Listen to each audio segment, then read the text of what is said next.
अहमदनगर दक्षिण लोकसभा मतदारसंघामध्ये यावेळेस लढत जी आहे ती अटीतट झाली. भाजपाने दुसऱ्यांदा सुजय विखे यांना संधी दिली होती, तर राष्ट्रवादीकडून निलेश लंके यांना उमेदवारी दिली होती. महाविकास आघाडीने परिपूर्ण प्रयत्न केलेले आहे की या निवडणुकीमध्ये पूर्ण ती ताकद लावलेली आहे आणि तसेच प्रयत्न BJPने सुद्धा केले आहेत. परंतु या निवडणुकीमध्ये प्रामुख्याने कुठले मुद्दे चर्चेमध्ये यायला पाहिजे होते, कुठले नाही यायला पाहिजे होते, कुठल्या मुद्द्यांवरती लोकांनी मतदान केलं असावं किंवा कुठले मुद्दे कोणाला नडलेले आहेत. त्यामुळे कुठल्या मुद्द्यांचा कोणाचा विजय होईल, कोणाचा पराभव होईल हे सांगता येत नाही. परंतु मुद्द्यांवरती गेलं तर नेमकी कुठल्या मुद्द्यांवरती हे इलेक्शन झालेलं आहे आपण पाहूया. आपल्यासोबत काही नगरचे पत्रकार आहेत, सांगा हे निवडणुकीमध्ये कुठले मुद्दे प्रामुख्याने चर्चेमध्ये यायला पाहिजे होते आणि ते आले नाहीत. ही जी निवडणूक झाली ही लोकसभेची निवडणूक होती. या निवडणुकीमध्ये राष्ट्रीय मुद्दे हे प्रामुख्याने चर्चेला येणं आवश्यक होतं, पण ही निवडणूक राष्ट्रीय मुद्द्यांवर लढलीच गेलेली आहे. या निवडणुकीमध्ये प्रथमतः कुठलीही प्रकारची लाट या निवडणुकीमध्ये आपल्याला पाहायला मिळाली नाही. 2014ची जेव्हा निवडणूक पाहिली तर त्याच्यामध्ये मोदी लाटेचा प्रभाव आपल्याला प्रामुख्याने खूप मोठ्या प्रमाणात दिसून आला. 2019च्या निवडणुकीमध्ये मोदी लाट प्लस पुलगामा प्लस सर्जिकल स्ट्राईक ही वेव दिसून येत होती, पण ही जी निवडणूक होती या निवडणुकीमध्ये कुठलीही वेव आपल्याला पाहायला मिळाली नाही. राम मंदिराची खूप मोठा फायदा BJPला होईल असं वाटत होतं, पण राम मंदिराची लाट अहमदनगर नगर दक्षिणमध्ये कुठंही पाहायला मिळाली नाही. उलट या ठिकाणच्या राष्ट्रीय मुद्द्यांची चर्चाच झाली नाही. एवढी चर्चा स्थानिक मुद्द्यांवर झाली. त्या स्थानिक मुद्द्यांवर शेतकऱ्यांचे प्रश्न प्रामुख्याने चर्चेले गेले. नगर दक्षिण भाग हा कांदा आणि दूध यासाठी प्रसिद्ध आहे. प्रत्येक शेतकरी कांदा आणि दूध उत्पादक आहे. त्यामुळे कांदा निर्यात बंदी ही या ठिकाणी प्रत्येक गावोगावी ज्वलंत प्रश्न बनलेला होता. दुधाचे 1 वर्षामध्ये 12 ते 14 रुपयांनी ढासळलेले दर हा एक प्रश्न. त्यानंतर शेतकरी विमा न मिळणं, पीक विमा न मिळणं, त्याच्याचबरोबर अवकाळी पाऊस आणि सध्याचा यावर्षीचा दुष्काळ, या भोवती ही निवडणूक फिरत राहिली. अखेरच्या टप्प्यापर्यंत स्थानिक प्रश्नांवरच ही निवडणूक फिरत राहिली. प्रत्यक्षात ही निवडणूक राष्ट्रीय पातळीवरच्या मुद्द्यांवर व्हायला पाहिजे होती, पण भाजपचे उमेदवार सुजय विखे यांना ती निवडणूक त्या भागाकडे नेता आली नाही. उलट महाविकास आघाडीचे उमेदवार निलेश लंके आणि त्यांचे वरिष्ठ नेते यांनी ही निवडणूक स्थानिक पातळीवरच्या मुद्द्यांवर कशी खेळत राहील याच्याकडे पाहिलं आणि त्याच्यामध्ये त्यांना बऱ्यापैकी यश आल्याचं आपल्याला पाहायला मिळतं. बऱ्यापैकी यश आलं असतं. योगेश, मला एक सांग, या निवडणुकीमध्ये असं वाटलं होतं की पवार विरुद्ध विखे असं एक पॅटर्न होईल, परंतु एकीकडे शरद पवारांकडून याच्याकडून विखेंवरती हल्ला होत होता, परंतु डिफेन्समध्ये असलेले सुजय विखे यांनी मात्र त्या प्रकरणामध्ये त्याच विषयी चर्चा जास्त केली नाही.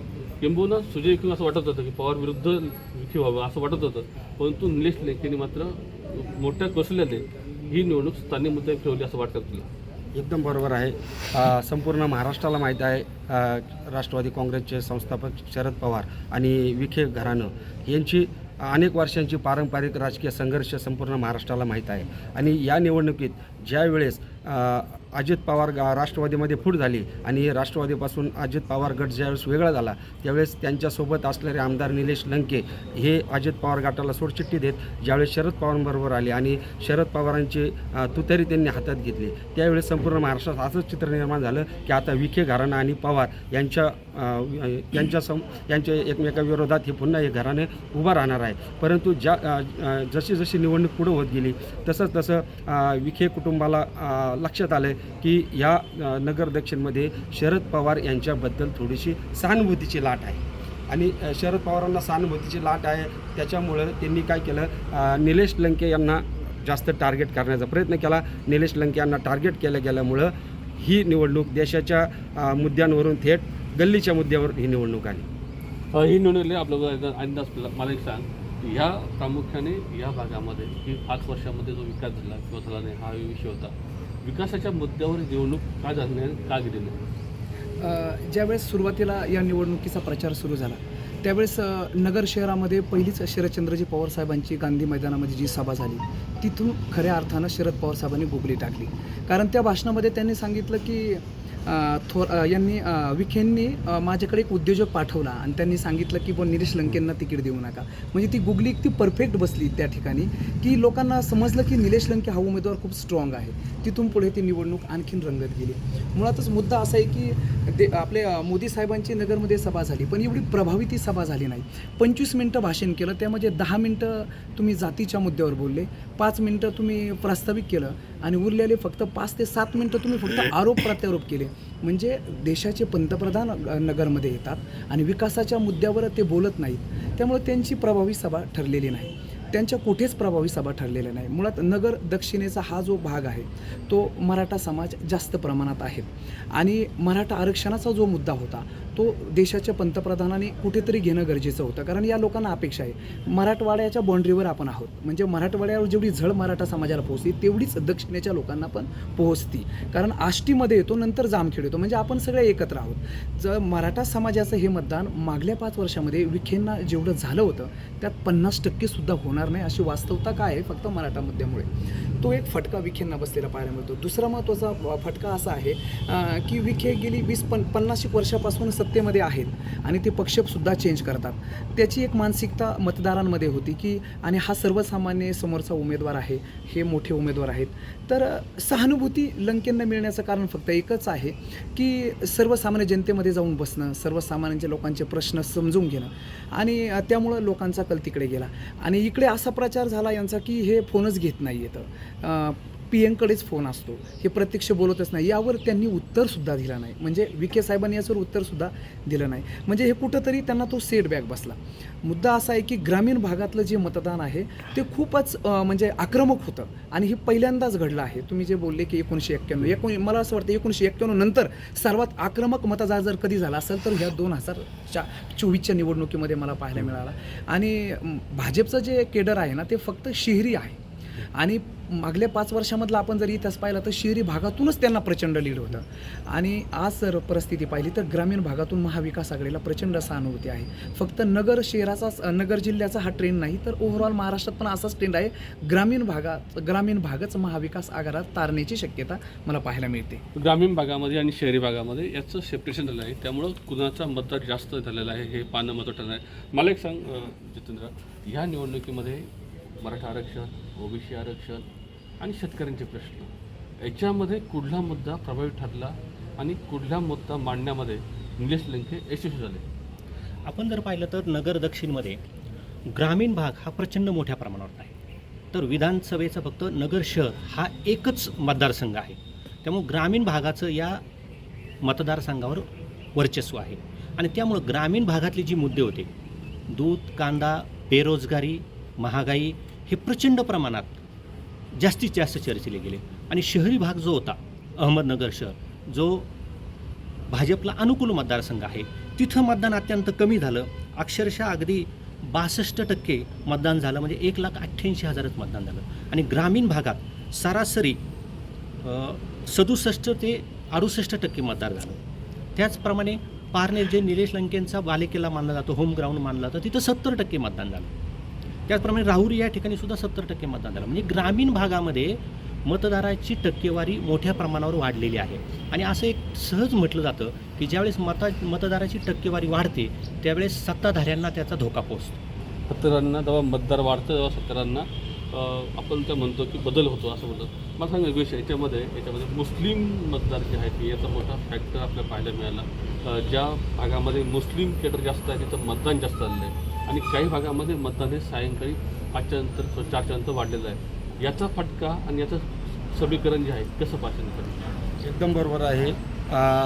ज्या वेळेस नगरमध्ये MIM आणि समाजवादी पार्टी हे जे उमेदवार होते, या उमेदवाराने ज्यावेळेस माघार घेतली त्याच वेळेस चित्र स्पष्ट झालं की नगर दक्षिणमधला मुस्लिम समाज हा महाविकास आघाडीसोबत राहणार आहे. परंतु नेमकं काय झालं, पंतप्रधान नरेंद्र मोदी यांची नगरला सभा झाली आणि त्या सभेमध्ये मोदींनी डायरेक्ट मुस्लिमांच्या विरोधात भाष्य केलं आणि की आघाडी सरकार मुस्लिमांना आरक्षण देणार वगैरे वगैरे, मुस्लिमांच्या विरोधात सरळ ते स्टेटमेंट होतं आणि त्याची डायरेक्ट झळ नगर शहरामध्ये मुस्लिमांना बसली आणि ज्या नगर दक्षिणमध्ये ज्या ठिकाणी मुस्लिम भाऊ मतदार आहेत त्या मुस्लिम भाऊ मतदारांनी ती अशी पण चर्चा झाली की त्यांचे फतवे निघाले की तू तरी चालवायची, अशा प्रकारचे चर्चा पण नगर दक्षिणमध्ये भरपूर प्रमाणात झाली. आणि त्याचाच परिणाम असा झाला की ज्या ठिकाणी मुस्लिम मतदार किंवा मुस्लिम लोकसंख्या जास्त आहे अशा मतदार केंद्रामध्ये रात्री 8 ते 9 वाजेपर्यंत मुस्लिम मतदारांच्या रांगा होत्या. आणि त्याचा फटका भारतीय जनता पार्टीला म्हणजे डॉक्टर सुजय विखे पाटील यांना निश्चितच बसेल असं मला वाटतं. हे वाढतं मतदान आहे किंवा मुस्लिम कॅटरचा जो फटका आहे तो सुजय विखेंना बसेल. मला एक सांग की बा नगर जिल्ह्यामध्ये आपला जो पट्टा आहे दक्षिणेचा हा दुष्काळी आहे. BJP दुष्काळाच्या मुद्द्यावरती बोलताना दिसली नाही, जे मुद्दे लंकेने लावून धरले शेवटपर्यंत. आणि ह्या निवडणुकीमध्ये तो पाच गुन्हेगारीचा एक मोठा उल्लेख गेला, त्या तू कसं म्हणतो? सर मुळात 100% दुष्काळी भाग आहे आपला. मुळात ही निवडणूक जी झाली ती विकासाच्या दुष्काळाच्या मुद्द्यावर झालेलीच नाही. कारण आज पण आहे ना छावण्या नाही येतात, कित्येक ठिकाणी जनावरांना चारा पण नाही. या मुद्द्यावर तर कोणी बोललंच नाही. दुसरा महत्त्वाचा मुद्दा असा आहे की फक्त रस्ते झाले म्हणजे विकास झाला असं नाही. कारण आज पण 3-3 वर्षापासून आमच्या शेतकऱ्याचं सोयाबीन जे काढलेलं आहे मशनीतून ते आज घरात पडून आहे. का तर 4,000 रुपये भाव आहे सर. फक्त ज्या वेळेस सोयाबीन काढतात त्यावेळेस 11,000 रुपये भाव असतो आणि सोयाबीन विकायला गेल्यानंतर 4,000 रुपये भाव आहे. गेली 3 वर्षापासून कित्येक मोठमोठ्याल्या शेतकऱ्यांचे 200-200 गोणा आज घरात पडून आहेत. याला जबाबदार कोण आहे? याला मोदी सरकार जबाबदार आहे. आज 3,000 रुपये कांद्याचा भाव झाला. पण निवडणुकीच्या कालखंडामध्ये आणि निवडणुकीच्या अगोदर 4 महिने आपल्या कांद्याला फक्त 8 ते 9, 10, 11, 12 रुपये असा भाव होता. ती शेतकरी नाराज झाले आणि ती नाराजी त्यांनी मतातून व्यक्त केली. राहिला प्रश्न तुम्ही बोलताय तो गुन्हेगारीचा विषय. मुळात गुन्हेगारी नेमकं कोण करतंय हाच नगर दक्षिणेतील लोकांना सर्वात मोठा प्रश्न पडलेला आहे. गुन्हेगारी नेमकं कोणाचे आहे हेच कळायला तयार नाही. प्रत्येकजण गुन्हेगारीचा आरोप करतो पण त्याचं मूळ शोधणं खूप गरजेचं आहे. परंतु मुळात मुद्दा असा आहे की गुन्हेगारी आत्तापर्यंत शोधलीच जात नाही आहे, त्याच्यावर नेहमी पांघरून घातलं जातं असं मला वाटतं. आणि त्यामुळं हा जो पट्टा आहे नगर दक्षिणेचा तो सर्वसामान्य जनतेचा, गोरगरीब जनतेचा आहे. कारण उत्तरेसारखं नाही आहे, ऊस नाही आहे इकडे जास्त प्रमाणात. सर्वसामान्य जनता आहे, त्यांना 3 टायमाची भाकर मिळाली तरी ती सुखी होतात आणि मतदान आनंदात करतात. मुळात त्यांना मोठ्या अपेक्षा नाहीच, छोट्या अपेक्षा आहेत. पण छोट्या अपेक्षासुद्धा या 5 वर्षात पूर्ण झालेल्या नाही आणि म्हणून त्याचा हा फटका आहे. मुळामध्ये सर्वसामान्य माणसाला अन्न, वस्त्र, निवारा ह्या सगळ्या गोष्टी हव्या असतात. आपण दिसतो तेचंद्र या निवडणुकीमध्ये असे कुठले मुद्दे होते की ते सुजय विखे यांना घातक ठरले आणि असे कुठले मुद्दे होते की निलेश लंकेंना घातक ठरले? या ज्या निवडणुकीमध्ये पाहिलं तर सुजय विखेंना त्यांच्या विकास कामाचं श्रेय घेताच आलं नाही असं मला वाटतं. नगर शहरामध्ये जर पाहिलं तर उड्डाणपूल हा 15 वर्ष रेंगाळलेला प्रश्न सुजय विखेंनी खूप चांगल्या पद्धतीनं हाताळला आणि तो पूर्णत्वाला नेला. नगर शहराच्या भोवती रिंग रोड जो प्रकार होता, चौपदरीकरण, ते खूप चांगल्या पद्धतीने झालं. साखळाईसारखा जो प्रश्न होता तो सुजय विखेंनी बऱ्यापैकी तडीत नेण्याचा प्रयत्न केला. पण त्यांना त्या मुद्द्यांचं श्रेय घेता आलं नाही असं मला वाटतं. सुजय विखेंची बोलण्याच्या ओघात आणि विखे कुटुंबाकडून हे निवडणूक व्यक्तिगत आरोप करण्यावर गेली आणि व्यक्तिगत आरोप करण्यात गेल्यामुळं निलेश लंकेंवर व्यक्तिगत आरोप करण्यात आले. मग त्यांची ती इंग्लिश येत नाही असं असेल किंवा त्यांची गरिबी असेल, हा प्रकार असेल. आणि सुजय विखेंनी बोलण्याच्या ओघात म्हटलं की मी 2 दिवसात निवडणूक फिरवू शकतो, एवढी आमची यंत्रणा स्ट्रॉंग आहे. याचा उलट इम्पॅक्ट झाला. कारण आपल्या भारतीय लोकांची मानसिकता, सहानुभूती ही नेहमी सर्वसामान्यांकडे, गोरगरिबांकडे असते आणि त्याचा इम्पॅक्ट निवडणुकीत दिसून आला. लोकांचं सहानुभूती निलेश लंकेंच्या बाजूने वळालेली दिसली. कारण लोक निलेश लंके हा सर्वसामान्य उमेदवार, एका शिक्षकाचा मुलगा, सर्वसामान्य लोकांमध्ये राहतो आणि निलेश लंकेने हे वारंवार पटवून दिलं, माझ्याकडे काहीच नाही आहे, मी सर्वसामान्य आहे, हे पटवून दिलं आणि लोकांची सहानुभूती कॅच करण्यात त्यांना बऱ्यापैकी यश आलं. व्यक्तिगत मुद्द्यांवर निवडणूक नेणं हे सुजय विखेंच्या दृष्टीने तोटे झालं. त्यांनी जर त्यांच्या विकास कामांवर बोलत गेले असते, विकास कामांवर गेले असते तर त्याचा त्यांना बेनिफिट मिळाला असता. पण निवडणूक विकास कामांवर भरकटत व्यक्तिगत मुद्द्यांवर आली आणि त्याचा परिणाम सर्वसामान्य लोकांचं जी सहानुभूती होती ती सहानुभूती निलेश लंकेच्या बाजूने वळालेली आपल्याला पाहायला. व्यक्तिगत प्रचार झाला याच्यामध्ये. मला एक सांग योगेश, या सगळ्या प्रकरणामध्ये आपण जर पाहिलं तर जे आहे उमेदवार जे आहेत ते महाविकास आघाडीचे त्यांनी राजीनाम्यातून निघाले होते. ही लंकेंनी सुद्धा 1 वर्षापासून तयारी केली होती. पण लंकेंनी प्रचार करताना ते वैयक्तिक पातळीवरती पण त्याची टीका केलेली आहे आणि सुजय विखेने केलेली आहे. सुजय विखेंचं काम आणि लंकेंचं काम ही तुलना करता सुजय विखेचं जड असले पण कसे कुठले मुद्दे आहे की ते माघारी पडले याच्यामध्ये? निश्चितच निलेश लंकेंनी त्यांच्या आमदारकीचा राजीनामा देऊन खूप मोठी राजकीय रिस्क त्यांनी मोठ्या प्रमाणात घेतली. तुम्ही आता म्हटलं की सुरुवातीपासून असं वाटत होतं की भारतीय जनता पार्टीचे उमेदवार सुजय विखेच राहतील. निलेश लंके हे जरी 1-2 वर्षापासून तयारी करीत असले तरी मध्यंतरी राष्ट्रवादी काँग्रेसमध्ये जी फाटाफूट झाली आणि अजितदादा पवारांचा गट ज्यावेळेस भारतीय जनता पार्टीबरोबर आला म्हणजे निलेश लंकेसुद्धा त्या सरकारमध्ये सामील झाले. त्याच्यामुळे असं वाटलं की आता निलेश लंकेंची समजूत काढली जाईल आणि सुजय विखे यांच्या विरोधात आता दुसरा कोणतरी उमेदवार शोधावा लागेल. परंतु झालं वेगळंच. शरद पवारांनी बरोबर निलेश लंकेंना हेरलं आणि शरद पवारांची तुतारी निलेश लंकेंनी आपल्या हातात घेतली. आता सुजय विखे यांनी आत्ताच यांनी सांगितलं की विकास कामं मोठ्या प्रमाणात केली आणि एक खूप अभ्यासू उच्च शिक्षित असा उमेदवार सुजय विखे यांच्याकडे पाहिलं जातं की डायरेक्ट ते गृहमंत्री पंतप्रधान यांच्याबरोबर त्यांचे डायरेक्ट संपर्क होत असतात आणि अनेक विकासाचे मुद्दे वैयक्तिक लाभाच्या योजना त्यांनी संपूर्ण नगर दक्षिणमध्ये वैयक्तिक लाभाच्या योजनासुद्धा त्यांनी घरोघरी पोच केल्या. परंतु ह्या सर्वांचं मार्केटिंग करताना त्यांना ते कुठेतरी ते कमी पडले आणि ते मार्केटिंग कमी करत असताना ते स्वतःचा विकास कामं दाखवण्याच्या ऐवजी ते निलेश लंके यांच्या गुंडगिरी असेल किंवा त्यांचे खंडणी असेल ह्या गोष्टींकडे ते वळले आणि त्या निवडणुकीला एक वेगळा टर्न मिळाला आणि ह्या निगेटिव्ह जे मुद्दे आहेत ह्या निगेटिव्ह मुद्द्यांचीच ह्या प्रचारामध्ये जास्त चर्चा झाली. मला एक सांग याच्यामध्ये किंवा कुठल्या मुद्द्यांवरती विखेंना सरशी घेतली आणि निलेश लंकेनं त्याचा फायदा आहे? मुळात विखेंनी ज्यावेळेस 5 वर्षामध्ये या ठिकाणी सरांनी सांगितलं त्यांनी वैयक्तिक लाभाची खूप कामं केली परंतु त्यांना ते चांगल्या पद्धतीनं प्रेझेंटेशन करता आलं नाही आणि त्याचा खूप लंके साहेबांनी फायदा घेतला असं मला पाहायला मिळते. कारण लंकेंनी जो पहिला दौरा सुरू केला तो डायरेक्ट ग्रामीण भागामधून सुरू केला आणि ते प्रत्येक गावात घुसून काम करत होते. नेमकं विखे साहेबांचं असं झालं की त्यांचा जो एक ठराविक वर्ग जो आहे तो वर्ग सोबत घेऊन ते प्रचार करत होते म्हणजे त्या वर्गाच्या पलीकडे ते गेले नाही.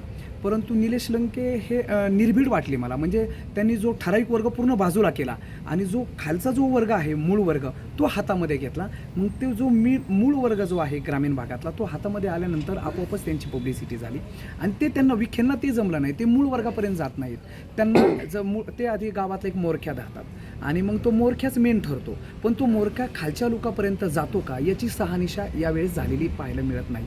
तसं लंकेंचं नाही झालं. लंकेंनी मोरखे तर घेरले पण मोरख्यांसोबत ते खालचे जे मूळचे मतदार आहेत ते सुद्धा सोबत धरले. या दोन्ही फळ्या सोबत धरल्यामुळं ग्रामीण भागामध्ये त्यांना चांगला सपोर्ट मिळाला. आपण जर पाहिलं तर ह्या निवडणुकीमध्ये ज्या मुद्द्यांवरती चर्चा पाहिजे होती ती झालेली नाही. कारण सुजय विखे यांनी मागच्या 5 वर्षामध्ये जवळपास 10,000 कोटीची कामं केलेली आहे. रस्ते विकास होत असतो परंतु ज्या मूलभूत सुविधा आहे या भागामध्ये दुष्काळाचा पट्टा आहे याच्यामध्ये पाण्याचा विषय आहे दुधाचा विषय आहे हे मुद्दे कुठंतरी सुजय विखे यांनी लावून धरायला पाहिजे होते. ठीक आहे काही निर्णय हे वरिष्ठ लेवल होत असतात परंतु ते पटवून देण्यामध्ये सुजय विखे कुठे अपयशी ठरले आहे आणि तोच मुद्दे कॅश करत निलेश लंके फ्रंटवरती आलेले आहे. त्यामुळं 4 तारखेला निकाल लागेल. गुलाल कोण घेईन हा नंतरचा विषय आहे परंतु ज्यानंतर ते राजकारण होईल त्या राजकारणाची थोडीशी भीती वाटते. कारण नगर दक्षिणमध्ये यापूर्वीही गुन्हेगाराचा इतिहास आहे. त्या गुन्हेगाराच्या इतिहासामध्ये यावर्षी गालबोट लागू नये अशीच सर्वसामान्य माणसांची अपेक्षा आहे. निवडणूक झाल्या तर मतदान झालं सगळं विसरून झालं पाहिजे परंतु ज्याप्रमाणे सध्या राजकारण जिल्ह्यामध्ये होते हे सर्वात घातक आहे. याच्यावरती काय मार्ग निघेल येणाऱ्या काळात ठरवेल. व्हिडिओ जर्नलिस्ट दीपक सह साहेबराव कोकणे न्यूज 18 लोकमत अहमदनगर.